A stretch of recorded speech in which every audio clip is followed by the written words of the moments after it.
Hey, what's up, guys and girls? And welcome back to another episode of the Hollywood Blueprint.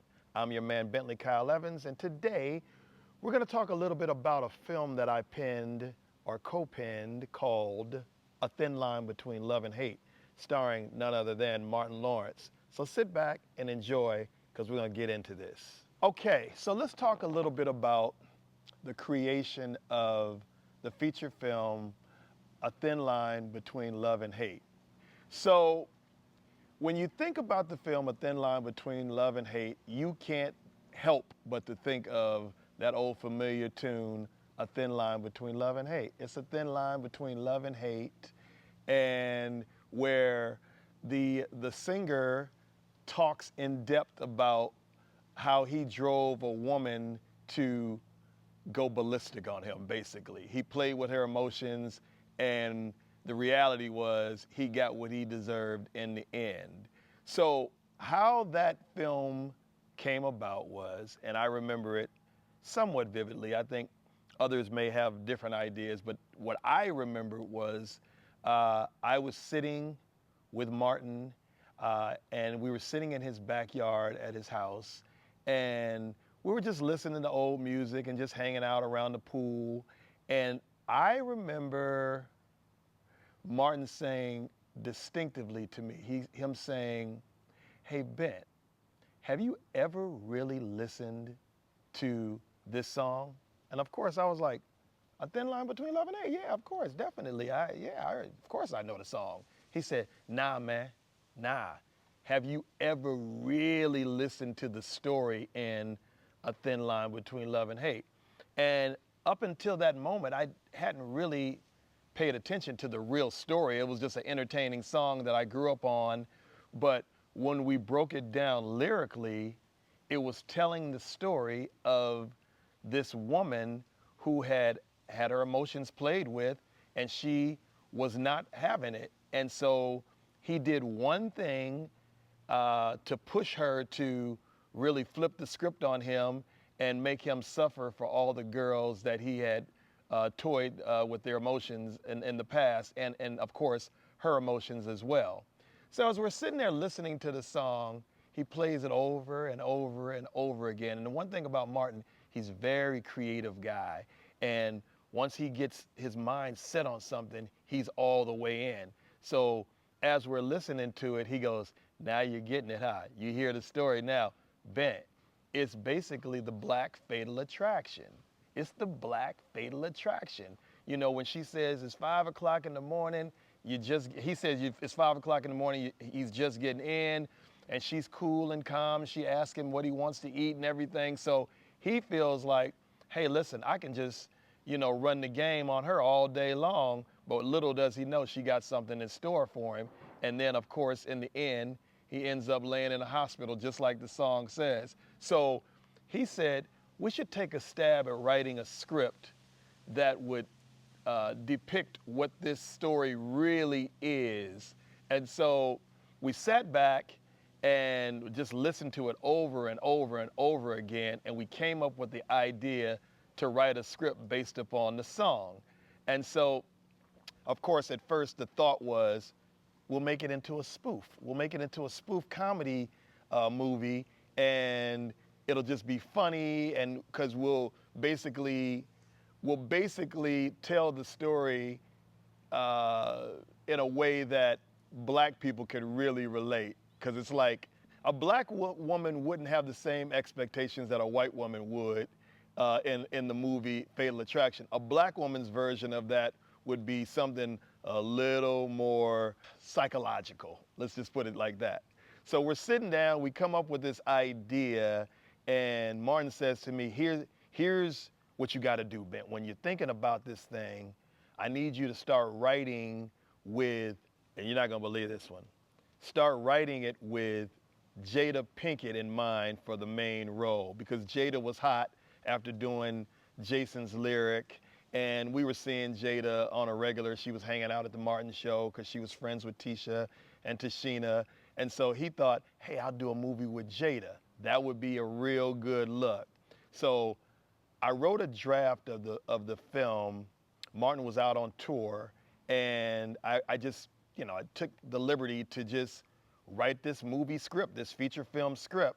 And we had been talking about it and trying to develop the idea and everything, but I just said, let me take a shot at writing this first draft of this movie.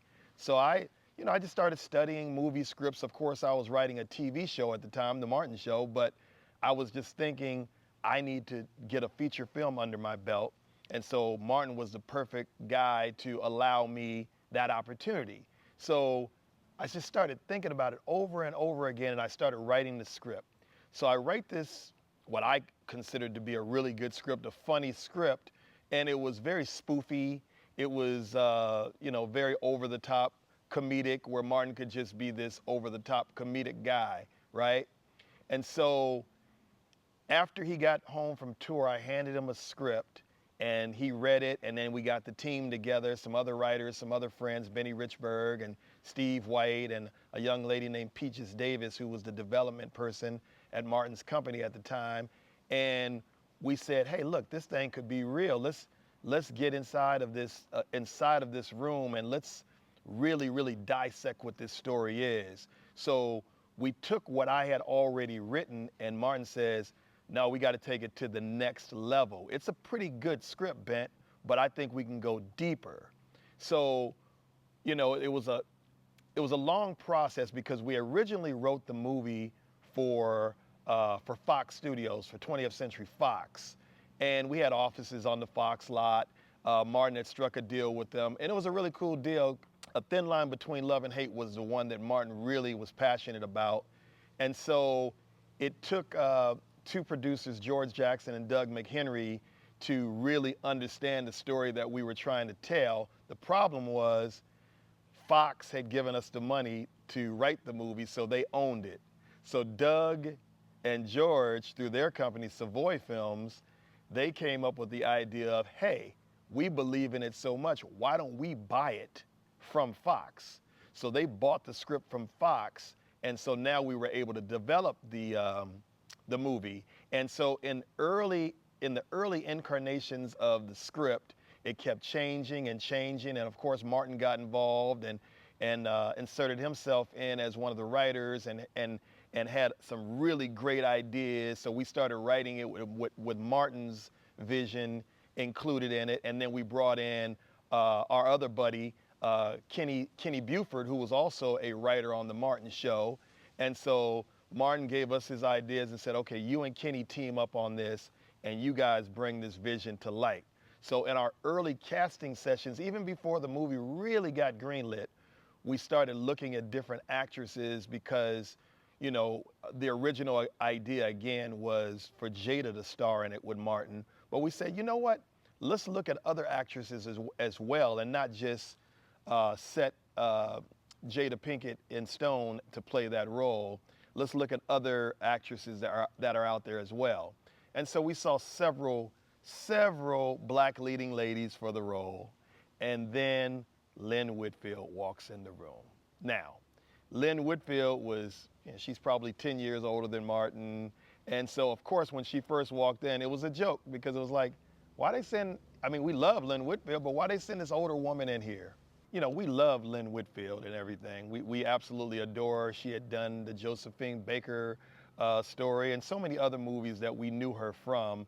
And of course, we were in love with her. She was gorgeous, but she wasn't what we had originally envisioned for the role until she did her audition. She did her audition and she killed it. We were all afraid of her in that audition, because she took it to a different level. It wasn't just like some young girl gets her feelings hurt.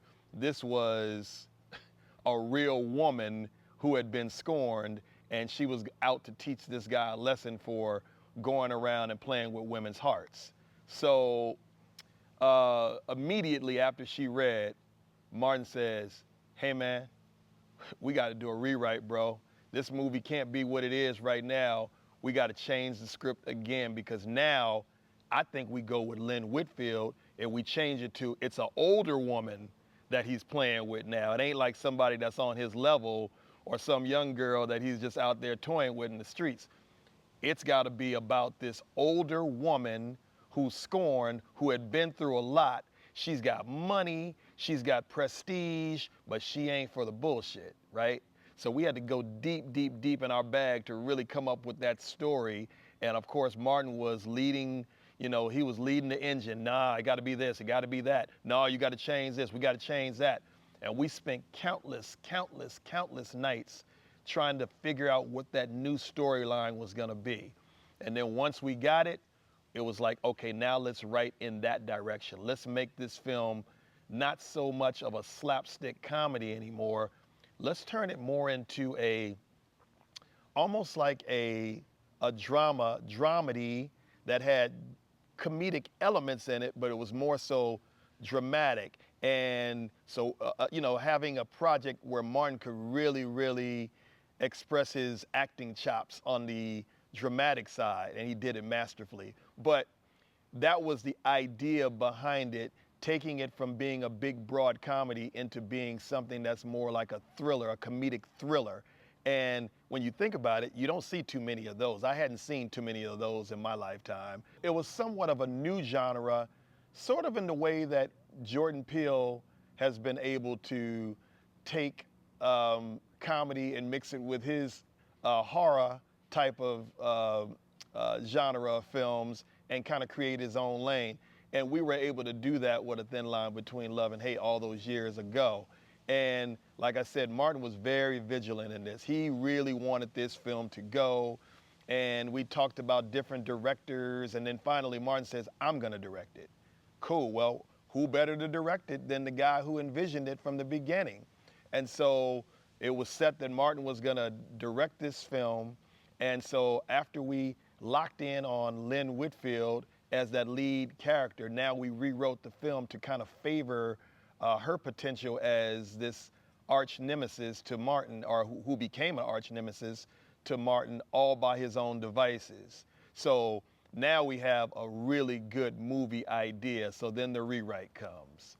Now we have a script maybe 6 months later that really, really showcased Lynn's ability to be this villain and Martin's ability to be a guy who really didn't know what he was getting himself into. You got a guy that's in his mid to late 20s going up against a woman who's close to 40, but she's had just about enough. So we did look at Fatal Attraction as the template again, but it was like, what's the black version of how a black woman would act? So we were looking at Lynn Whitfield playing off of the character that Glenn Close did so well in Fatal Attraction, and we just came up with all these different scenarios, a knife and a cake, and just all these crazy, crazy scenarios that a woman who's dealing with psychological issues could really, really sink her teeth into.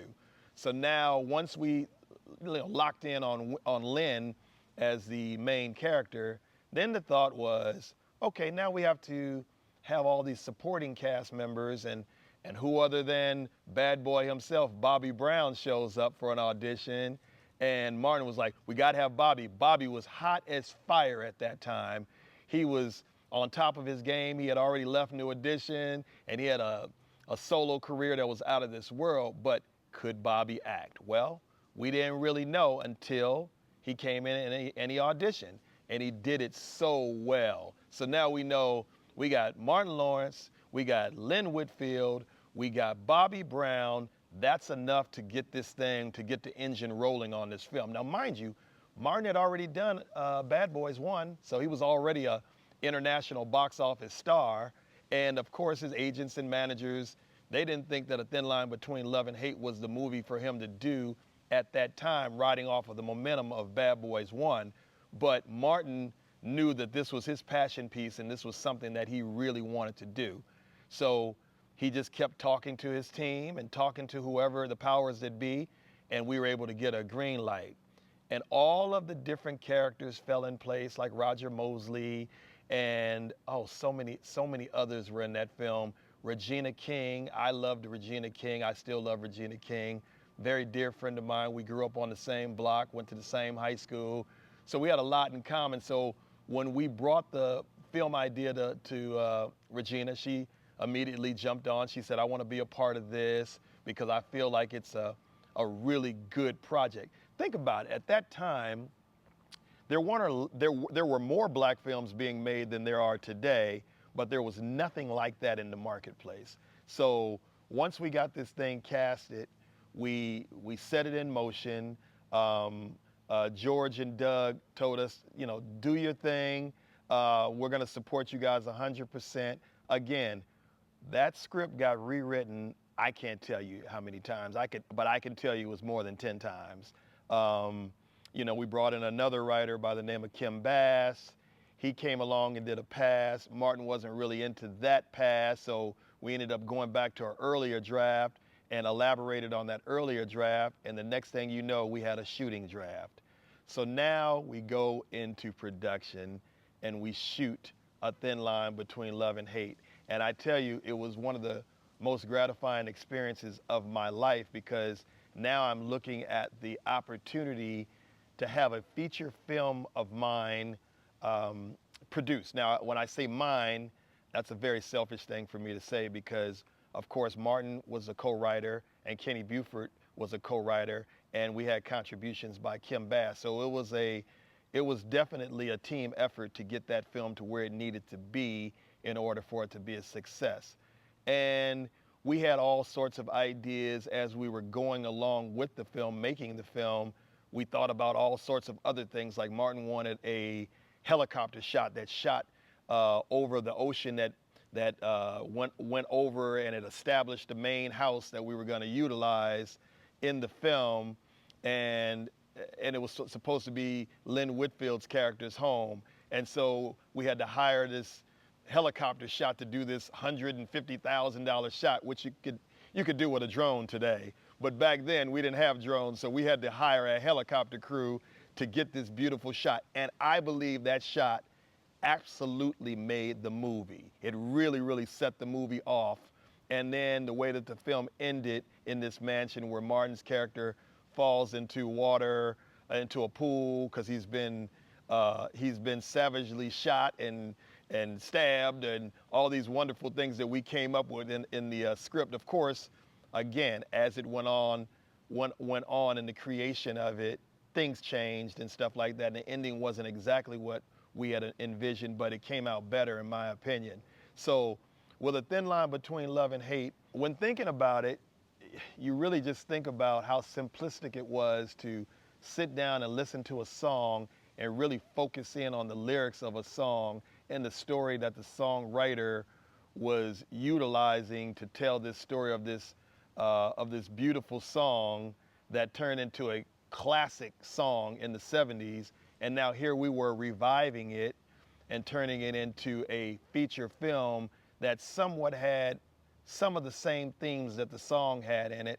And then, of course, you know, we didn't want to go get the original group that sang the song originally, so we went and got H-Town and had them do their rendition of what the song was, and it came out incredible. So there were a lot of elements that went into creating that movie, A Thin Line Between Love and Hate. And I'm very, very proud of that effort because we really put a lot of work into that one. But that was the story of how A Thin Line Between Love and Hate really came to pass. And then, of course, we were fortunate enough to open up at #1 at the box office when it came out. It was a very, very gratifying feat that we were able to accomplish. And so I'm very proud of A Thin Line Between Love and Hate. And I always thank Martin for giving me that opportunity to get my feature film chops off the ground.